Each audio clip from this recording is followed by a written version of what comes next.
দিন বেঁচে থাকবেন, বাড়িতে আপনার শান্তি থাকবে না, পরিবারের মধ্যে শান্তিও থাকবে না।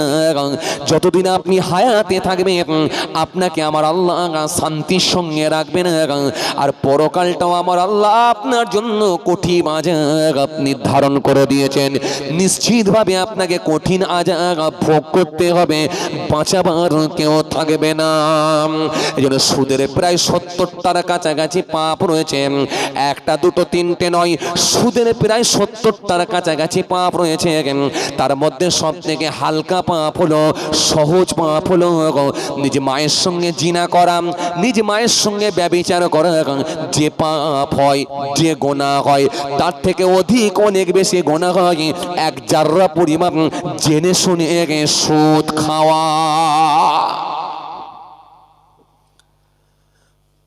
তরুণিয়া নওজোয়ান জামাকেরা,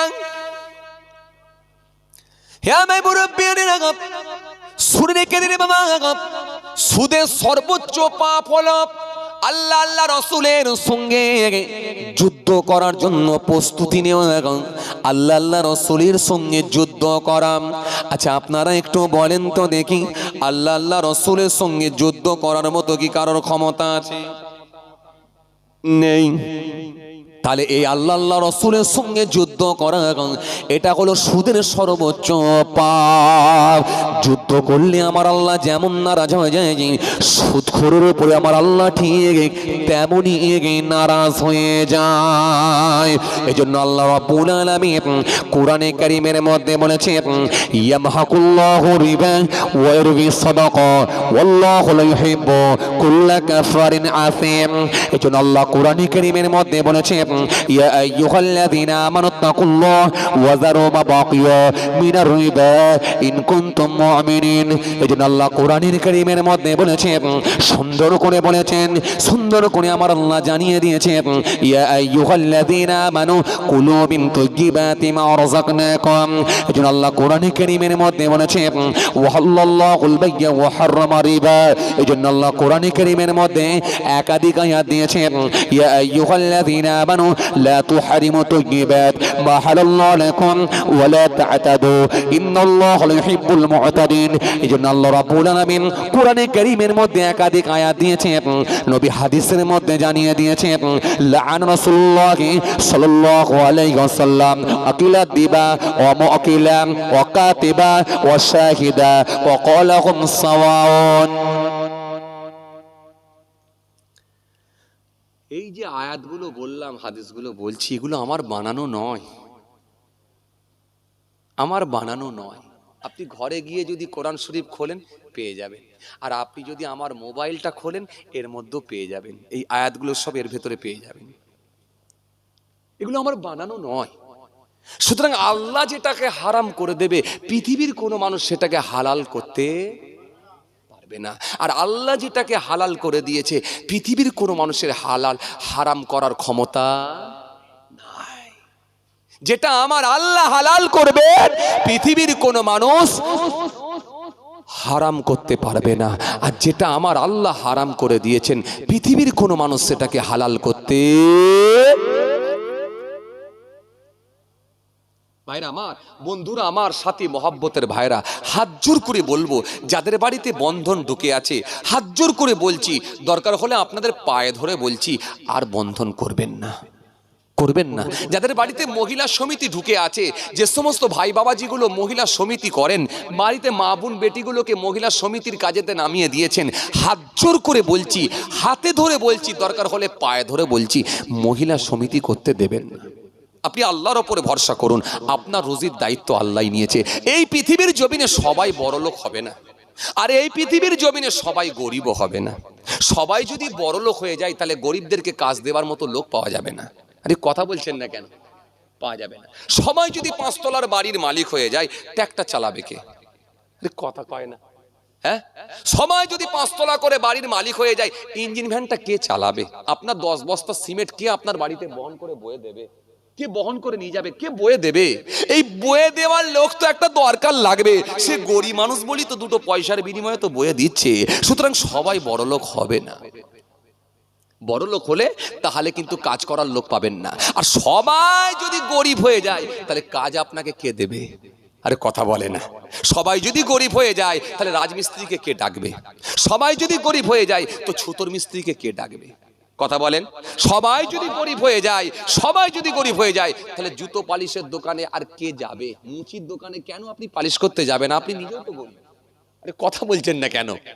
সুতরাং এইটার পৃথিবীর জমিনে এইরকমই আমার আল্লাহ সিস্টেম করে দিয়েছেন। কেউ একটু বড় লোক, কেউ তার থেকে বড় লোক, কেউ তার থেকে বড় লোক, কেউ তার থেকে বড় লোক, কেউ তার থেকে বড় লোক, কেউ তার থেকে বড় লোক, কেউ তার থেকে বড় লোক, কেউ তার থেকে একটু নিচে, কেউ তার থেকে নিচে, কেউ তার থেকে নিচে, কেউ তার থেকে নিচে।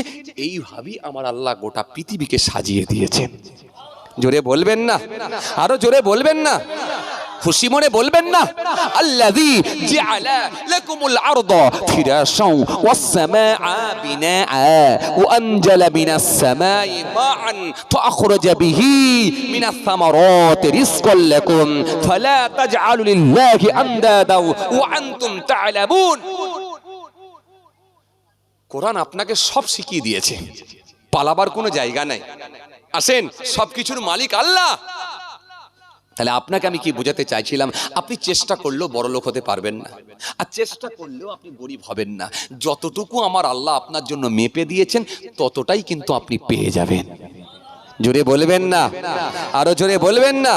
এজন্য আমার নবী সুন্দর করে বললেন, প্রত্যেকটা মানুষ এই জায়গায় তাদের স্থান জায়গা, আর তাদের লক্ষ্য হলো, পৌঁছাবার লক্ষ্য হলো, টার্গেট হলো, আশা হলো, আকাঙ্ক্ষা হলো এই জায়গা পর্যন্ত।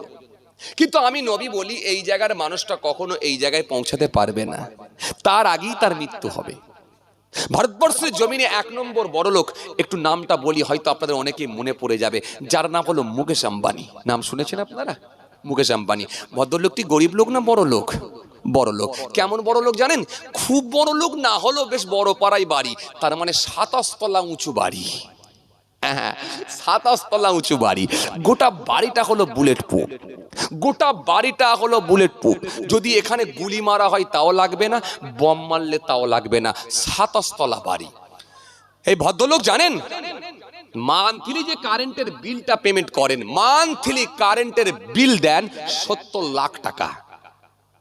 কিছু মনে বুঝতে পারেননি আপনারা না? মাসে কারেন্টের বিল পেমেন্ট করেন কত লাখ? 70 লাখ। একটা মধ্যবর্তী পরিবার সারা জীবন ধরে ইনকাম করলেও কিন্তু ওই সমতুল্য বা ওই পরিমাণ টাকা রোজগার করতে পারবে না। তাহলে একটা মধ্যবর্তী পরিবার সারা জীবন ধরে ইনকাম করলেও তার এক মাসের কারেন্টের বিলের টাকা ইনকাম করতে পারবে না। ভাইরা আমার, ভালো করে শুনে রেখে দেন, ভদ্রলোক যে গাড়িগুলো ব্যবহার করে জানেন? একটা লোকের কটা গাড়ি প্রয়োজন হয়? কটা গাড়ি লাগবে? 2টো লাগুক, 5টা লাগুক, 3টে লাগুক, 4টে লাগুক, 5টা লাগুক। ভদ্রলোক যে গাড়িগুলো ব্যবহার করেন, 1টা 2টো 3টে না, 150 খানা গাড়ি তিনি চাপেন। 150 খানা। এই 150 খানা গাড়ি যেমন তেমন গাড়ি নয়, সব হাই লেভেলের, হাই কোয়ালিটির গাড়ি। জি, এক্সইউভি থেকে শুরু করে, আপনার কি বলে ফরচুনার থেকে শুরু করে, বিএমডব্লিউ থেকে শুরু করে, স্কোডা থেকে শুরু করে, আপনার কি বলে আপনার কি বলে বিএমডব্লিউ থেকে শুরু করে, এই রকম স্কোডা থেকে শুরু করে সব হাই লেভেলের, হাই কোয়ালিটির গাড়ি ব্যবহার করেন ভদ্রলোক। 150 খানা গাড়ি। এই 150 খানা গাড়ি রাখার যে জায়গাটা করেছেন তিনি, এই যেমন তেমন খোলা মাঠে ফাঁকে নয়, যেখানে রৌদ্র তাপ লাগবে, যেখানে শিশির পড়বে, এরকম জায়গা না। তিনি তেনার গাড়িগুলোকে পার্কিং করার জন্য খালি 6 তলা পর্যন্ত তিনি গাড়ি পার্কিং এর ব্যবস্থা করেছেন। জোরে বলবেন না সুবহানাল্লাহ?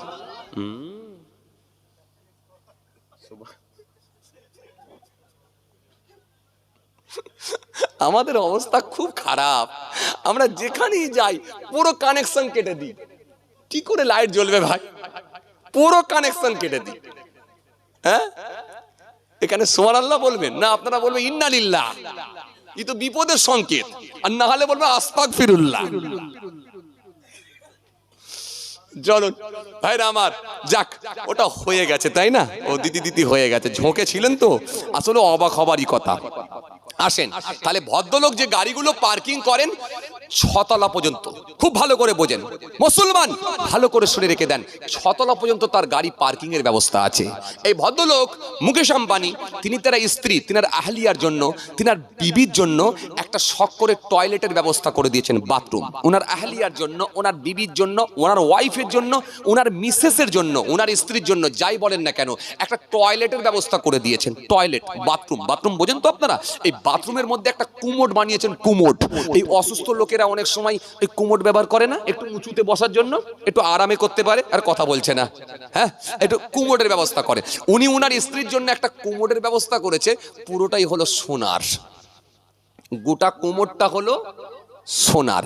মানে যেমন তেমন লোক যদি ভিতরে একবার বাথরুম করার সুযোগ পায়, ও ওখানে পায়খানা না করে ও কুমোট কি করে ভেঙে নিয়ে যাবো? কথা বলছেন না কেন? হ্যাঁ, ওই ভিতর থেকে যদি একটুখানি ওই একটু যদি অন্তত ভেঙে পকেটে করে নিয়ে যাওয়া যায়, তাহলে আমার জীবন ধন্য হয়ে যাবে। কথা ঠিক কি না? আই রে হায়, কথা বলেন ভাইরা আমার, বাবাজিরা আমার, আসেন তাকান, পুরোটাই হলো কোমোড সোনার বানিয়ে দিয়েছেন। শুধু তাই নয়, এর ভেতরে যে লাইটিং এর ব্যবস্থা করেছেন, শাওয়ারের ব্যবস্থা করেছেন, ঝর্ণার ব্যবস্থা করেছেন, পুরোটাই আগে থেকে কম্পিউটারে সব সেটিং করে দিতে হয়। এগুলো অটোমেটিকলি, সেখানে গিয়ে সুইচ মারলে হয় না, সব অটোমেটিকলি চলবে, অটোমেটিক, অটোমেটিক। জি, এখানে যেমন মেরে দিয়েছে, ওখানে অটোমেটিক টাইমে ঝর্ণা পড়বে, টাইমে একেবারে গরম পানি পড়বে, টাইমে লাইট জ্বলবে, সব অটোমেটিক সিস্টেম। এখান থেকে কিন্তু আর কিছু করতে হবে না, ভেতরে গিয়ে কোনো কাজ নাই, আগে থেকে সব সেটিং করে দিলে ভিতরে হয়। আসেন, এবারে আমি আপনাদের সামনে যেটা বোঝাতে চাইছিলাম, যে এই লোকটাও চাইছে আরো কিছুটা বড় লোক হলে ভালো হয়। এটা হচ্ছে আসল কথা, আসল জায়গায় পৌঁছালাম, যে এই লোকটাও কিন্তু এখনো তার শখ পুরোপুরি ভাবে মেটেনি, আরো কিছুটা বড় লোক হলে ভালো ভালো হয়। আসেন, একটু যদি আমরা পূর্বে যাই, একটু যদি পূর্বের দিকে যাই, মানে একটু পেছন দিকে যদি যাই, একটু ফেরাউনের যদি ইতিহাস পড়ি আমাদেরকে অবাক করবে, একটু নমরুদের যদি ইতিহাস পড়ি আমাদেরকে অবাক করবে, একটু সাদ্দাতের যদি ইতিহাস পড়ি আমাদেরকে অবাক করবে। সাদ্দাত যে চ্যালেঞ্জ করেছিল যে আল্লাহর জান্নাতে যাব না, আপনাদের জানা আছে, এই ওয়াজ আপনাদের শোনা আছে। সাদ্দাত চ্যালেঞ্জ করেছিল আল্লাহর জান্নাতে যাব না, তো কোথায় যাবে? আমি নিজে জান্নাত তৈরি করে নেব। শুনতে পারলো সাদ্দাত, জানতে পারলো যে জান্নাত হবে নাকি একটা করে সোনার ইট, একটা করে রূপোর ইট। তো একটা করে সোনার ইট, একটা করে রূপোর ইট দিয়ে যদি আল্লাহর জান্নাত বানাতে পারে, তো আমি সাদ্দাত তো কম নয়, তাহলে আমি নিজে বানিয়ে নেব। একটা করে জান্নাতের, একটা করে সোনার ইট, একটা করে রূপার ইট, একটা করে সোনার ইট, একটা করে রূপোর ইট। 300 বছর সময় লাগলো তাহলে তার জান্নাত তৈরি করতে। জোরে বলবেন না সুবহানাল্লাহ? ফের সুবহানাল্লাহ। কি বিপদে পড়িছি আল্লাহ। হ্যাঁ, এত নেটওয়ার্ক চলে যাচ্ছে কেন? টাওয়ার চলে গেলে কি আর কথা হয়? হ্যাঁ না, সুবহানাল্লাহ জায়গায় সুবহানাল্লাহ। এগুলো সব বিপদের সংকেত, এগুলো ভালো দিক না। এগুলো আল্লাহ তাদেরকে কেমন করে শেষ করেছে আমি এটা আপনাদেরকে বুঝাতে চাইছি, যে পয়সা নিয়ে বাড়াবাড়ি করার কোনো জায়গা নেই, নেই, এটা আমি বুঝাতে চাইছি। এই জন্য আপনি যখন শুনবেন এগুলো বিপদের সংকেত, আপনি পড়বেন ইন্না লিল্লাহ, আর না হলে বলবেন আস্তাগফিরুল্লাহ, এটা বলবেন। জি ভাইরা আমার, আসেন, যে কথা বুঝাতে চাইছিলাম, তাহলে 300 বছর সময় লাগলো তার জান্নাত তৈরি করতে। 300 জন মিস্ত্রি, লেবার আর মিস্ত্রি প্রত্যেক দিন তার কাজ করে 300 জন। 300 বছর সময় লাগলো তার জান্নাত তৈরি করতে। ও মুসলমান, শেষে তার কেমন মৃত্যু হয়েছিল জানা আছে তো আপনাদের? কথা কয় না, জানা আছে তো? জানা আছে না? জানা আছে, জানা আছে। আজরাইল ফেরেশতাকে আল্লাহ রাব্বুল আলামিন একদিন জিজ্ঞাসা করেছিলেন, আজরাইল, পৃথিবীর জমিনে কার জান বের করতে তোমার কষ্ট হয়েছে বল। আজরাইল ফেরেশতা বলেছিল, আল্লাহ, 2 জন ব্যক্তির জান বের করতে আমার কষ্ট হয়েছিল। কয়জনের? কয়জনের? 2 জনের। আল্লাহ বলেন, কার কার? বলে আল্লাহ বলবো? বলে হ্যাঁ বলো। বলে পৃথিবীর জমিনে তুই এত মাখলুকের তুমি জান বের করছো, তুই এত যে জান বের করছো, কারো কি জান বের করতে তোমার কষ্ট হয়েছে? আল্লাহ 2 জনের। হে তরুণিয়া নওজওয়ান জামাকেরা, হে মাই মুরব্বিয়ানিরা, বাবারা শুনে কে দিন বাবা, বাবারা জেনে কে দিন বাবা, কিতাবের মধ্যে পাওয়া যায় আমার আল্লাহ জিজ্ঞাসা করেছিলেন ও আজরাইল ফেরেশতা, পৃথিবীতে কয়জন প্রাণীর জান বের করতে তোমার কষ্ট হয়েছিল, তোমার ব্যথা লেগেছিল, তুমি কষ্ট পেয়েছিলে, তাদের নামগুলো একটুখানি আমাকে বলো। হযরতে জিবরাইল ফেরেশতা বলেছিলেন, হযরতে আজরাইল ফেরেশতা বলেছিলেন, হযরতে আজরাইল ফেরেশতা সে সময় জানিয়েছিলেন, ও আমার আল্লাহ, পৃথিবীর জমিনে দুইজন ব্যক্তির জান বের করতে আমার বড় কষ্ট হয়েছিল, আমার বড় ব্যথা লেগেছিল। আমার আল্লাহ বলেন কার কার? হযরতে আজরাইল বলেছিলেন এক নাম্বার হলো সাদ্দাতের। আল্লাহ বলেন কেন একবার বলো? হযরতে আজরাইল বলেছিলেন, ও রব্বুল আলামিন আল্লাহ, ও দয়াময় আল্লাহ, ও আমার রব, ও আমার স্রষ্টা, যে আপনার সঙ্গে চ্যালেঞ্জ গ্রহণ করেছিল, আপনার জান্নাতে যাবে না বলে ওয়াদা দিয়েছিল, নিজেই জান্নাত বানিয়েছিল। 300 বছর সময় লেগেছিল, জান্নাত বানিয়েছিল। 300 জন লেবার, 300 জন মিস্ত্রি প্রত্যেক দিন তার কাজ করেছিল, এই কর্মরত অবস্থায় ছিল। কিন্তু 300 বছর সময় লাগার পরে তার জান্নাতটাও আপনি তাকে দেখতে দেন না। জান্নাত যখন বানানো হয়ে গিয়েছিল, নিজের জান্নাতটা দেখার জন্য যাচ্ছিল, জান্নাত দেখার জন্য যাচ্ছিল, জান্নাতের গেটের সামনে গিয়ে পৌঁছেছিল।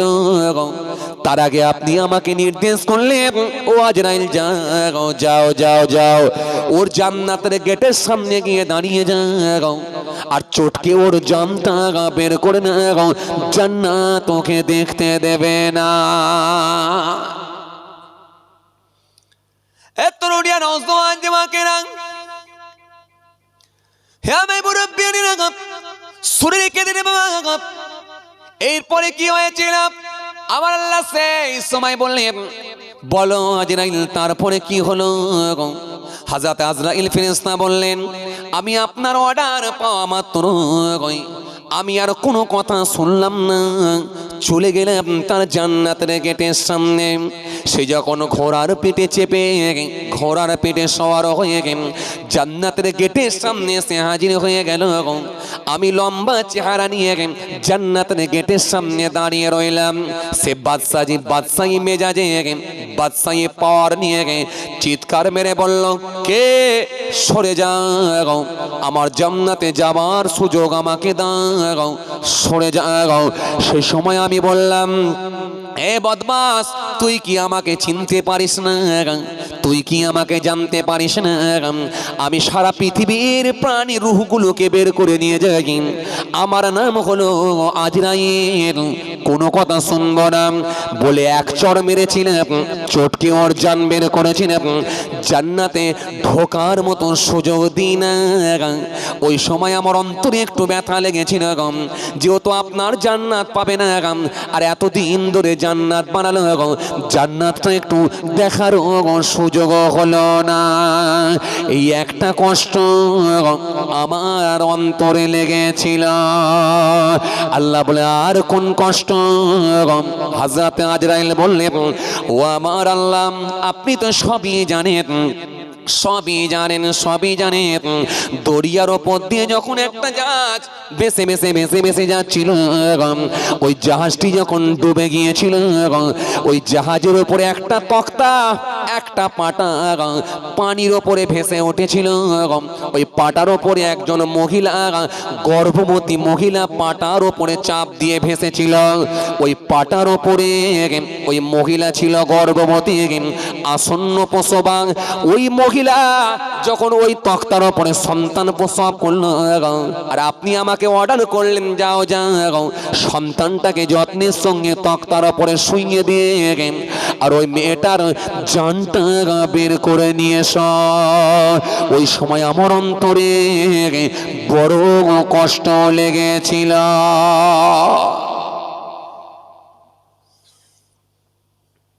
আল্লাহ, ওই একটা কষ্ট আমার হয়েছিল। আল্লাহ বলে, তারপরে তো আমি আর জানিনি। তারপরে আমি আর জানি, আপনি আমাকে আর জানতে দেননি। তো ওই সময়টা আমার কষ্ট লাগার কারণ একটাই, সেটা কি, যে মেয়েটি যদি না বাঁচে নিশ্চিতভাবে তার বাচ্চা বাঁচতে পারবে না। মেয়েটি যদি না বাঁচে নিশ্চিতভাবে তার বাচ্চা বাঁচতে পারে না। আর যেহেতু মেয়েটি বাঁচলো না, তার জান বের করে নেওয়া হলো, বাচ্চার কেমন করে বাঁচবে? সুতরাং ওই মেয়েটার জান বের করার সময় আমার খুব কষ্ট লেগেছিল। আল্লাহ, যেখানে একটা জাহাজ টেকে না, সেখানে আপনি একটা পাটাকে টিকিয়ে রেখেছিলেন। জোরে বলতে পারেননি? একটা পাটার উপরে একজন মহিলাকে ভাসিয়ে রেখেছিলেন, এটাই হলো আপনার কুদরতি ক্ষমতা। কিন্তু ওই মহিলা ওখানে সন্তান প্রসব করলো, কিন্তু মহিলার জান বের করলাম, আমার খুব কষ্ট লেগেছিল। বাচ্চাটা মনে হয় আর বাঁচবে না, না জানি সমুদ্র ঢেউয়ে সেও মনে হয় পানির নিচে চলে যাবে। আল্লাহ সেই সময় বলেছিলেন, হে আজরাইল, এরপরে কি হলো বলো।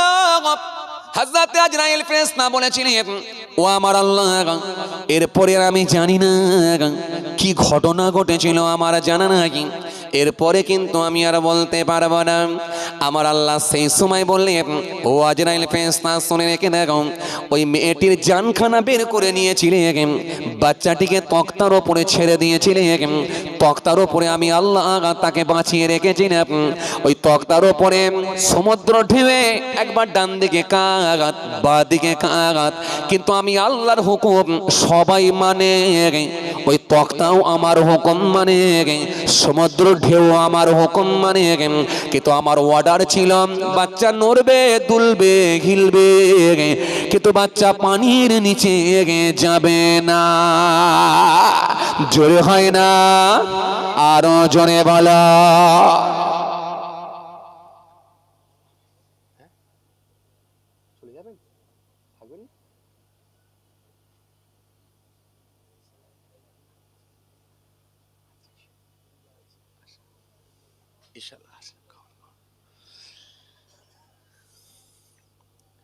ভাইরা আমার, বুঝতে পাচ্ছেন? এই কথা বুঝতে পাচ্ছেন? আসেন আসেন, আমি কি বুঝাতে চাইছি, আজ কিন্তু বোঝার জিনিস, বুঝে নিতে হবে আপনাকে। তাহলে যেখানে একটা জাহাজ টিকলো না, সেখানে একটা তক্তা কে টিকিয়ে রাখলো? জোরে বলেন, আল্লাহ। সে আল্লাহ কে? লা তাখুযুহু সিনাতুন ওয়ালা নাওম। সে আল্লাহ কে? নাহনু আকরাবু ইলাইহি মিন হাবলিল ওয়ারিদ। সে আল্লাহ কে? সায়াকুলু সুবহা মিনান নাসি মা ওয়াল্লাহুম আও কিবলাতিহিম আল্লাতী কানু আলাইহা কুল লিল্লাহিল মাশরিক ওয়াল মাগরিব। সে আল্লাহ কে? কুল হুয়াল্লাহু আহাদ আল্লাহুস সামাদ লাম ইয়ালিদ ওয়া লাম ইউলাদ ওয়া লাম ইয়াকুল লাহু কুফুয়ান আহাদ। যেটা কেউ পারে না, সেটা পারে। জোরে বলো। তরুণিয়া নওজওয়ান জামাকেরা,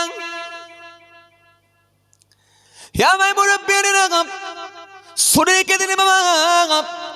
আমার আল্লাহ সেই সময় বললেন, ও আজরাইল, শুনে রেখে দাও, আমি আল্লাহর অর্ডার ছিল, পানির উপর দুলবে, হিলবে, নড়বে, কিন্তু পানির নিচে যাবে না। ওই বাচ্চাটিকে আমি আল্লাহ তক্তার ওপরে বাঁচিয়ে রাখলাম। হেলাতে হেলাতে, নড়াতে নড়াতে নড়াতে নড়াতে, দুলিয়ে দুলিয়ে দুলিয়ে এমন একটা জায়গায় পৌঁছে দিলাম, এমন একটা জায়গায়, এমন একটা ঘাটে গিয়ে তক্তা লাগিয়ে দিলাম, যে জায়গায় ছিল একজন বাদশাহ। ওই বাদশার কিন্তু ছিল না কোনো সন্তান, এই নিঃসন্তান একজন বাদশাহ ছিল। ওই বাদশারই বাড়ির একজন বাদী এসে সুন্দর একটা বাচ্চা দেখে সে আনন্দে আর থাকতে না পেরে ওই বাচ্চাটিকে যখন তুলে নিয়ে চলে গিয়েছিল, এই বাচ্চার মনের ভেতরেও আমি আল্লাহ দয়া দিয়েছিলাম, বাচ্চার স্ত্রীর ভেতরেও আমি আল্লাহ মায়া দিয়ে দিয়েছিলাম। ওই বাচ্চা থাকতে না পেরে, ওই বাচ্চার স্ত্রী থাকতে না পেরে ওই বাচ্চাটিকে মানুষ করতে লাগলাম। আমি আল্লাহ পাকে এমন দয়া দিলাম, আর বাচ্চাটার মুখটা আমি আল্লাহ এত মিষ্টি করে দিয়েছিলাম, ঠোঁটগুলো নাড়াতে লাগলাম, ওদের অন্তরে এমন একটা মায়া পৌঁছে দিলাম, ওই বাচ্চাটাকে ওরা দুজনই ভালোবেসে নিল। আস্তে আস্তে বাচ্চা ওই বাচ্চার ঘরে মানুষ হতে লাগলাম। আর একটু বড়, আর একটু বড়, আর একটু বড়, আর একটু বড়, আর একটু বড় হলাম। আস্তে আস্তে বাচ্চার স্ত্রীকেও আমি আল্লাহ ডেকে নিলাম। বাচ্চার স্ত্রী আমার কাছে চলে এলো। তার জানো তুমি বের করেছিলেন, ওই বাচ্চার ওই জান বের করে নিয়েছিলেন, বাচ্চারও জানটা বের করা হয়েছিল। যখনই স্বামী স্ত্রী দুজনই মারা গিয়েছিল, ওই ছেলেটিকে আমি আল্লাহ বাচ্চা বানিয়ে দিয়েছিলাম। আরো জোরে বলেন, ওই ছেলেটিকে এমন বাচ্চা বানালাম, সে বাচ্চা হয়ে গেল। বাচ্চা হয়ে যাবার পরে আরো আরো আরো আরো আরো আরো আরো আরো এত সম্পত্তির মালিক করে দিয়েছিলাম। শেষে আমি আল্লাহকে অস্বীকার করে আমি আল্লাহর সঙ্গে চ্যালেঞ্জ গ্রহণ করলাম, আল্লাহর জান্নাতে যাব না, নিজেই জান্নাত বানাবো। নিজে জান্নাত তৈরি করার জন্য একটা করে সোনার ইট, একটা করে রূপার ইট দিয়ে জান্নাত বানিয়েছিল। সে আর অন্য কেউ নয়, ওই বাচ্চাটাই হলো সাদ্দাত। কথা কিছু বুঝতে পাচ্ছেন? হ্যাঁ, তাহলে আমি একটা ওই দিকের উদাহরণ দিলাম, একটা এদিকে দিলাম, দিয়ে এবার আপনাকে বোঝাতে চাইছি আসেন। তাহলে এরা কিন্তু সব কিন্তু এই দুনিয়ায় যতই কেউ আমির হোক বাদশা হোক সবই কিন্তু ক্ষণস্থায়ী, সবই জোরে বলো, সবই ক্ষণস্থায়ী। এগুলো কিন্তু কেউ কিন্তু চিরকাল থাকবে না। আমি যদি এরকম ভাবে অতীত থেকে আপনাকে কিছু তুলে ধরি দৃষ্টান্ত, আপনি অবাক হয়ে যাবেন।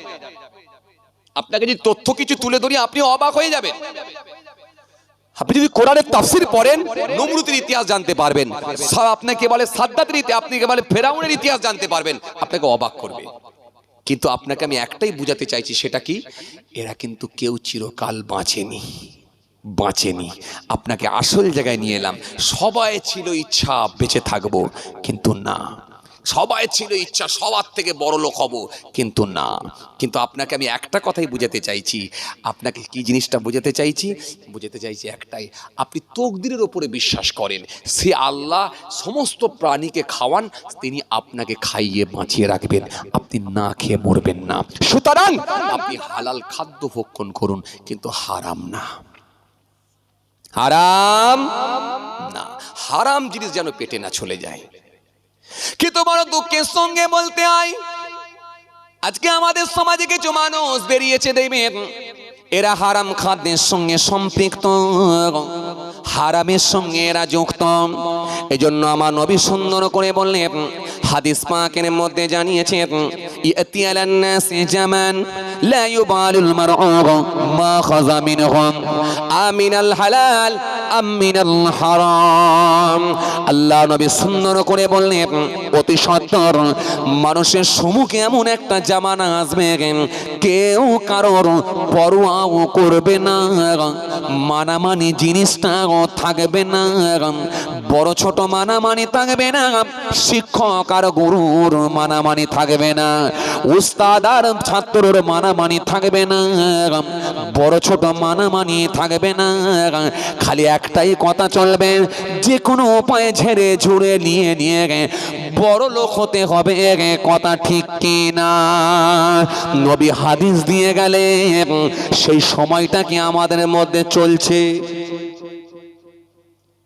সেই সময়টা কি এসে গেছে? না বাকি আছে, না এসে গেছে? হ্যাঁ, এসে গেছে। তাহলে মিলে যাচ্ছে, তাই তো? নবী বললেন মানামানি থাকবে না, যে কোনো ভাবে বড় লোক হতে হবে। ইয়াতি আলান নাসি জামান লা ইউবালুল মারউ মা আখাযা মিনহুম আমিনাল হালাল আমিনাল হারাম। সেই সময়টা এমন একটা হবে, ওই সময়টা খুব কঠিন হয়ে যাবে, মানামানি জিনিসটাও থাকবে না, কে কোনো পায়ে লাভ করবে দেখা দেখিও থাকবে না, খালি একটাই কথা, যে কোনো ভাবে বড় লোক হতে হবে, কথা ঠিক কিনা? সমাজের কিছু মানুষ বার হবে বিকালে চপ সিঙ্গারা সকালবেলায় তেলে গরম করে বিক্রি করে দেবে, দূরের কাস্টমার দেখলে ঠোঙায় ভরে ছেড়ে দেবে। সমাজের কিছু মানুষ বার হবে চালের সঙ্গে কাঁকড় পাইল করবে, মাত্র 20টা টাকা লাভ করার জন্য চালের সঙ্গে কাঁকড় পাইল করে বিক্রি করে দেবে। সমাজের কিছু মানুষ বার হবে, সমাজের কিছু মানুষ বার হবে পেট্রোলের সঙ্গে কেরোসিন পাইল করে দেবে, দূরের কাস্টমার দেখলি তার ট্যাঙ্কে ভরে কার্বোটা জাম করে দেবে 20টা টাকা লাভের জন্য। সমাজের কিছু মানুষ বার হবে ভালো বেগুনের সঙ্গে কানা বেগুন পাইল করে দেবে, আর দূরের কাস্টমার দেখলি বুড়ো কাস্টমার দেখলে ভালো বেগুন বলে তার ব্যাগেতে ঢুকিয়ে দেবে। সমাজের কিছু মাছ বিক্রেতা বার হবে বেলা 11:15টার সময়, বেলা 12:30টার সময় টাটকা মাছের রক্ত নিয়ে দেখবে পচা মাছের গায়ে লাগাবে, খালি বলবে এখন টাটকা কাটছি আর রক্ত বেরোচ্ছে বলে চালিয়ে দেবে। আমি রসুল বলি হালাল হারাম বলে তাদের কাছে আর দেখা দেখি থাকবে না।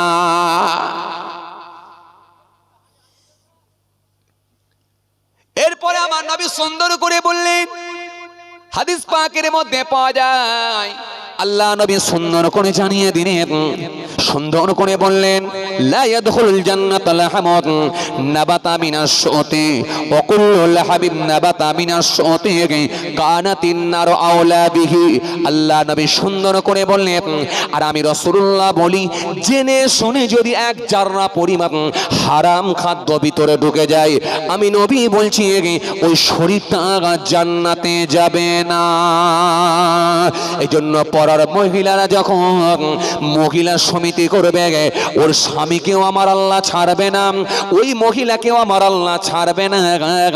এলাকার যখন টপ র্যাঙ্কের সুদখোর এলাকার লোকেদেরকে যখন বিয়ে বাড়ির দাওয়াত দিয়ে দেবে, যত নামাজি আছে তার বাড়িতে গিয়ে যখন খানা খেতে যাবে, জেনে শুনে যখন সুদখোরের বাড়িতে দাওয়াতি মেহমান হয়ে খানা খেতে যাবে, আমার রাসূলুল্লাহ বললেন ওই জেনে শুনে যদি এক জাররা পরিমাণ হারাম খাদ্য ঢুকে যায়, আমি নবী বলছি ওই শরীরটা জান্নাতে যাবে না।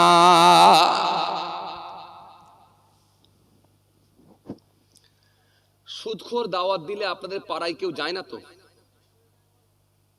কথা কয় না। রাজনীতির নেতারা দাওয়াত দিলে কেউ যায়?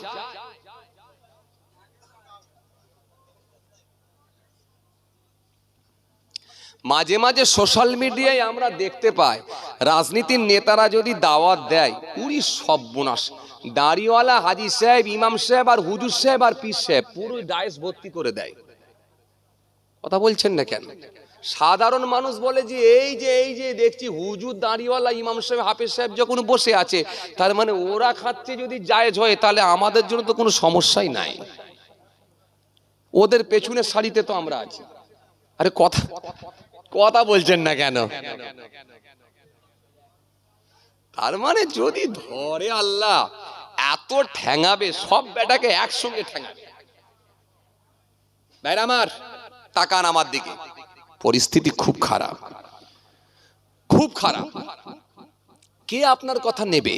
सच्चा बोले लट्टा मारे झूठा जग में भी काबे, गोर आजमी के गली गली की सोरा बैठ के भी काबे, गाय के दो के कुत्तों खिलावे मचरा रहे भूखा गम, साला को मिले गोश्त रोटी बाप को ना मिले सौकाम, बीबी के लेके सिनेमा जाबे माँ के बनाबे दासी, एक कली की भांग देख के दिल में लगे हंसी।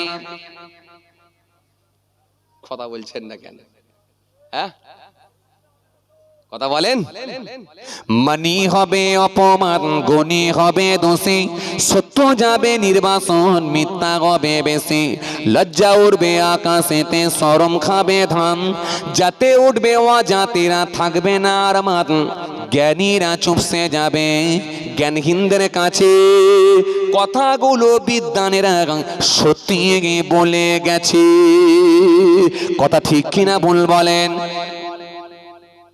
सच्चा बोले लट्ठा मारे झूठा जग में बिकावे और आजमी के गली गली सोरा बैठ के बिकावे गाय के दो के कुत्ताओं खिलावे बचरा रखे भोका गाय दूध दहन करे देखबे कुत्ता के खावाबे নিজের বাচ্চাটা দেখবে ভুকা অবস্থায় থাকবে হায়রে হায় মাঝে মধ্যে আমরা দেখতে পাই মাঝে মাঝে দেখবেন কিছু পর্যটকরা আছে দেখবেন সুন্দরবন এলাকায় বেড়াতে যায় আর মালঞ্চ বাজারে মাঝে মাঝে দাঁড়িয়ে দাঁড়িয়ে চা খায় যখন দেখবেন ওরা চা খেতে নামবে ওই সময় দেখবেন বড় একটা দেখবেন বড় বড় লোমওয়ালা দেখবেন একটা কুকুরের বাচ্চাকে নিয়ে নামবে এই জন্য কিছু ধনী লোকের গাড়িতে দেখবেন কুকুরের বাচ্চা থাকে কথাবার্তা বলছেন না কেন বাস্তবগুলো তো বলতে হবে এই কুকুরের বাচ্চাকে নিয়ে নামবে ওর গায়ের লোমগুলো দেখবেন বড় বড় হায় রে হায় মানুষজন মনে করে খুব ভালো গায়ের লোম আছে বড় বড় আর ওর গাড়িতে একটা ছোট্ট বাচ্চা আছে দেখবেন চি চি করে কাঁদছে মা কুকুর নিয়ে ব্যস্ত রয়েছে কথা বল যেন কবি বললেন দুধ বিক্রি হবে পাড়ায় পাড়ায় পাড়ায় পাড়ায় নেবার লোক থাকবে না আর মদ বিক্রি হবে কোলাপসিয়াল গেট লাগিয়ে দিয়ে কাঁচের দোকানে লোকে লাইন দিয়ে কিনবে টাকা দিয়ে বিরক্ত কিন্তু হবে না গায়ে के दो के कुत्तों खिलावे बचरा रखे भूखा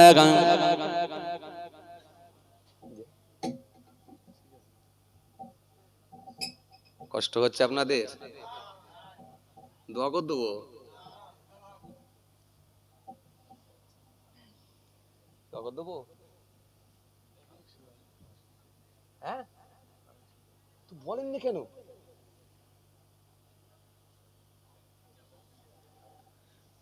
পয়সা তোলা কেস